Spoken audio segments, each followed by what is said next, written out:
Hao, Tonyo Yahipi, Kixiakole Matsiapi. Welcome everyone to another reading of Fourth World Theory. I'm Kixiakola, and today I will be reading an essay on the Fourth World. I will be reading The Fourth World and the Marxists by Amin Sharif. This essay will speak about the failures of orthodox Marxism-Leninism to address the concerns of the Fourth World, which, as we know, are the people who live in the Third World within the First World as colonized peoples. Please take some notes on this and feel free to ask my personal opinions. Now sit back and enjoy this content. An Oration of the Fourth World and the Marxists by Amin Sharif, read by Kixiakola. The fall of the Berlin Wall signified both the economic and ideological triumph of capitalism over Soviet-style communism. Since the days of the Communist Manifesto, there had been dire predictions of the end of the worldwide capitalist system and its replacement by communism, the dictatorship of the proletariat and its allies. But then, in less than 100 years, the union of the Soviet Socialist Republics, that is, the Soviet Union or Russia, collapsed under its own bureaucratic weight, and the conflict between the United States of America and the Soviet Union, known as the Cold War, was over. That is to say that in a moment, the conflict that had separated the world into capitalists, socialists, or non-aligned camps, resulting in the Berlin Airlift, Korean War, the Cuban Missile Crisis, the Vietnam War, and thousands of other known and as yet unrevealed skirmishes between America and Russia, was rendered a relic of the past. The principle of the conflict in the world has now shifted from the Cold War to the West conflict with China, another communist state, and radical Islam. The nature of the conflict with China is that is principally economic, though that might change in the future. The conflict between the forces of radical Islam in the West is a violent clash of ideologies and spheres of influence that have broken out into conventional, the invasion of Iraq, and unconventional insurgency and terrorist warfare. The seismic shift in world events should have precipitated a whole new line of thinking among the Marxist left. But outside of an anemic anti-war movement, much of the old left has remained stagnant and locked in the ideological glacier of Marxism-Leninism. And while Marxism may still be a valid tool to analyze class conflict in a general sense, its ability to analyze and adapt to new political situations has been shown to be a weakness. Nowhere is there a greater example of this weakness as in the position taken by many Marxist-Leninists on the question of race in America. It has always been the contention of orthodox Marxism-Leninism that class struggle, the contradiction between those who own the means of production and the industrial working class, had to be solved first before issues of race could be addressed. We call this class-reductionism. The fact that today the industrial working class in America has been greatly reduced in number and is on the verge of being replaced by a new technological and service sector has not altered the orthodox Marxist line. Nor have the apparent and long-standing racist tendencies of the white worker in America given the Marxists any pause about how class struggle within the United States should be carried out and to what end.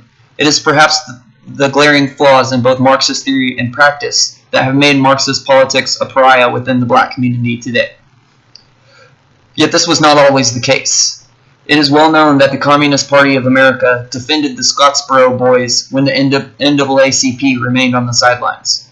Many black intellectuals of the Harlem Renaissance, such as Claude McKay and Langston Hughes, visited the Soviet Union. Communist agitation among the white working class resulted in decades of strikes for unionization, higher wages, and the 8-hour day in America. Excuse me, I usually have a stutter. Indeed, the New Deal politics of the Roosevelt administration emerged in part as a strategy to curtail the influence of socialist forces within the working class. Because the liberal policies of democratic administrations took hold, the conflict between the American worker, especially the white worker, and capitalism was softened. Unions were recognized, pension plans were established, and the minimum wage, Medicare, Medicaid, food stamps, and WIC. All of these programs were interlaced into a loose social safety net that keep poor and working people afloat during many hard economic times. More importantly, laws were put in place that allowed for direct intervention by the government in labor disputes. These laws by themselves were usually enough to assure that the conflict between the more radical elements of the labor movement and capitalism did not escalate out of control. It was precisely by controlling the tension between the American worker and the capitalist sector that the United States was able to sideline Marxist forces. Outmaneuvered by the flexibility of the capitalist tactics, much of the social and political energy of the working class that should have been inherited by the Marxists has been appropriated by the Democratic Party, liberalism, and the American Unity movement. And even today, these two forces, unions and the Democratic Party, are seen by many American workers as their salvation. Thus, impotency at home and defeat abroad have rendered the Marxists an irrelevant force in American politics. As the influence of Marxists on the white working class was waning, the civil rights movement was beginning to pick up steam. African Americans who lived in the South had decided to challenge a legacy of slavery and Jim Crow segregation that threatened to lock them and their children into a place of permanent inferiority. In the North, African Americans were not subjected to the intense race system that existed in the South, but they were still denied decent jobs and housing, thus making economic advancement hard to achieve. One would think that the Marxists would have found fertile ground among these discontented African Americans.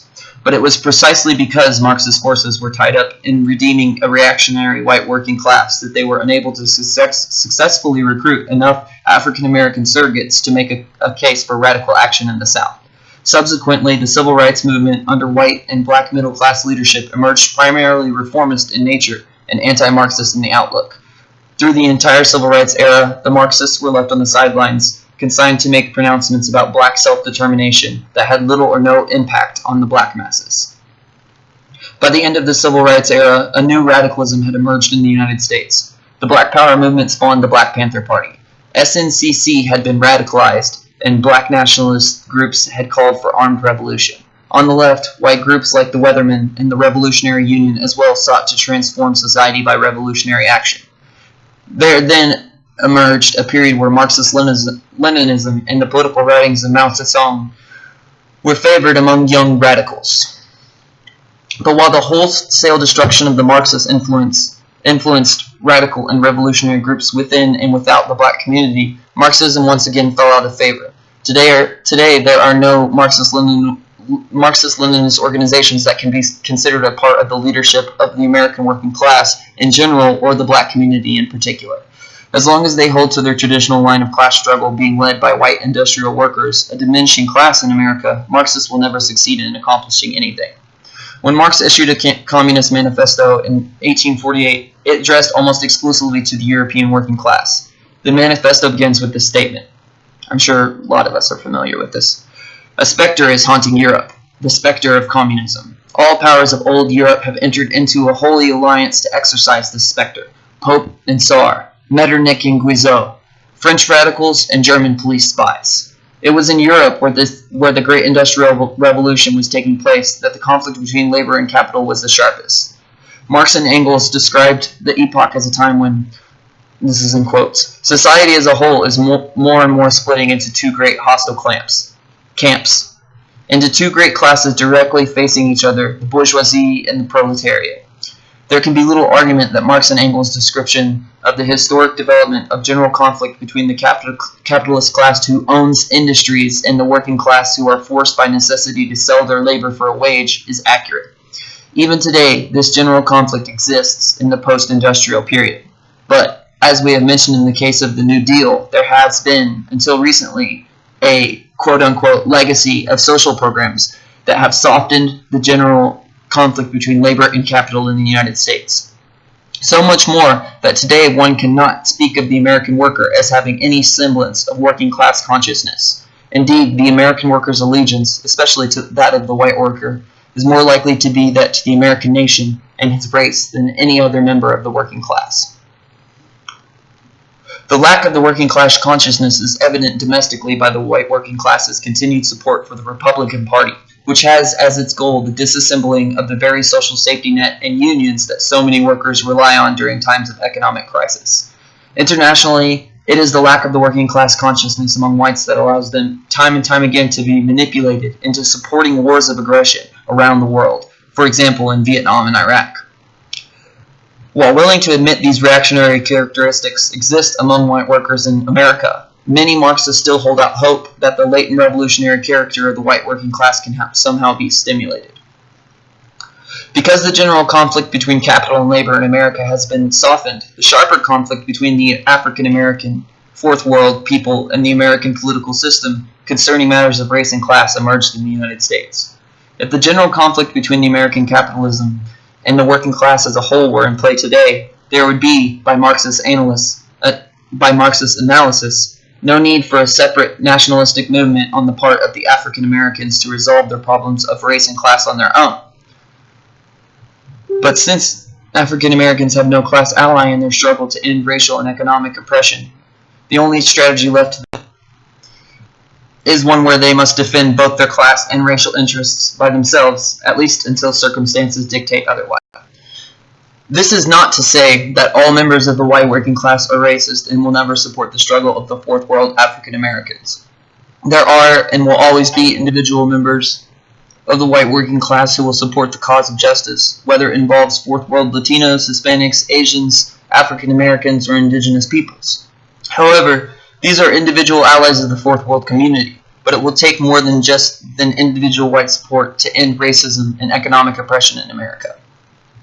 There must be a general acceptance among the majority of white Americans that a program of social and economic justice must succeed if the problems of the oppressed in America are to be resolved. That this general acceptance must be rooted in the white working class, whose general interests are the same as the black working class, is a given. Progressive thinkers within the Fourth World community have always lamented the blindness that seems to exist among the Marxists to the interplay of race and class in America.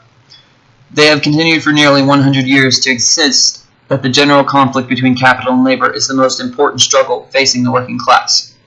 In the long run, this might be true, but in the short term, it is where the conflict between capitalism and labor is the sharpest that matters. In the United States, the conflict between capital and labor is sharpest among the black working class. Indeed, even in the international sphere, the conflict between the working and oppressed peoples of the world is sharpest in the non-European world. The anti-colonial struggles brought socialist regimes into power in Africa, Latin America, and Asia, while in Europe the working class has brought no such radical change to the West since the Russian Revolution. And, although the Marxists profess nothing but disdain for radical Islam, this conflict too is characterized by a sharpness between itself and international capitalist forces that are 100 times more intense than anything going on between the Western working class and capitalism. And here we need to make clear what we mean by, quote, where the conflict between capital and labor is the sharpest, end quote. By this time, we mean where capitalism is the most oppressive and exploitative. In the United States, can there be any doubt that the most oppressive and exploitative relationship between capital and labor involves the Fourth World people as a whole and African Americans in particular? In the case of both Third and Fourth World, Marxist analysis from the very beginning was flawed. For Marx and Engels mistakenly declare that, quote, national differences and antagonism between peoples are daily more and more vanishing, owing to the development of the bourgeoisie, to freedom of commerce, to the world market, to uniformity in the mode of production, and to conditions of life corresponding thereto. End quote. This may have been true for the developing industrial countries of Europe in 1848. Excuse me. But just the reverse was and is true for the darker people of the world. In 1848, the great period of uniformity in the mode of production and into the... Excuse me. Let me start back.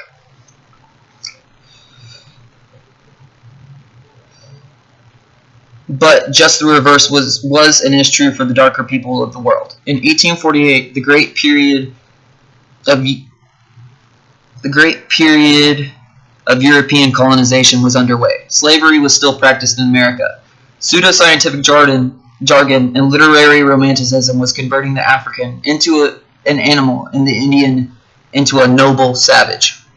Everywhere in the world, the differences between men were breaking out until, as Fanon puts it, the white world transformed the darker people into the quintessence of evil. It is this transformation of the darker people that is not subject to Marxist analysis. It is a feature of the general conflict between capital and labor that stands both within and outside of class struggle. In the matter of decolonization, as cited in The Wretched of the Earth, everybody should read that book, The Wretched of the Earth by Fanon. This transformation necessitates that for anti-colonial movements, quote, everything up to and including the very nature pre-capitalist society, so well explained by Marx, must be here thought out again. Within the advanced societies where racial and ethnic minorities exist, a similar process must take place. It is not enough to talk neither of class struggle and class solidarity, nor of Lenin's pronouncement about the African Americans. For as pointed out by Claude McKay in Soviet Russia and the Negro. End quote. There was no problems of the submerged lower classes and suppressed national minorities of the old Russia that could bear comparison with the grievous positions of millions of African Americans in the United States today. The Marxists in America resist this need to have Marxism thought out again. They resist this rethinking in spite of the fact that the orthodox Marxist line holds nothing or nearly nothing for the fourth world community. On to the revolution, these Marxists shout to their working class masses, but when they turn around, they find that no one is standing with them. Still they shout, orthodoxy, orthodoxy. They must be admired for their persistence, if not for their political vision.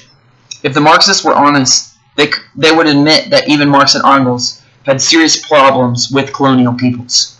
Marx considered the people of India to be, quote-unquote, Oriental despots, and the Chinese to be, quote-unquote, stupid. Engels considered the Mexicans to be, quote-unquote, lazy, and the Algerians, quote-unquote, dirty. It is any wonder that with these insights by the fathers of Marxism, that their children have a blind spot when it comes to race. The world has changed much since 1917, and even more since 1848. Yes, the general conflict between capital and labor still exists, but the character of both the working class and capitalism has changed. There are now sectors of the working class that have become regressive and reactionary. Nowhere more is this apparent than among the last vestiges of the white industrial worker in America. Other sectors of the working class are more vibrant, or at least retain the potential for struggle. Fourth world workers fall into the latter category simply because they are the most oppressed and exploited sector of the American working class. But the struggle of the fourth world cannot be won in America unless a sizable portion of the white working class is won over or at least neutralized. And this is the role of the white left, Marxist or otherwise.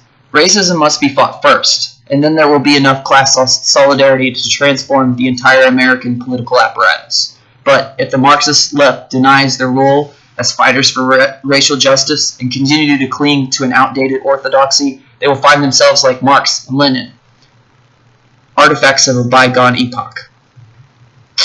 Alright, like and share, go to my YouTube page, and subscribe.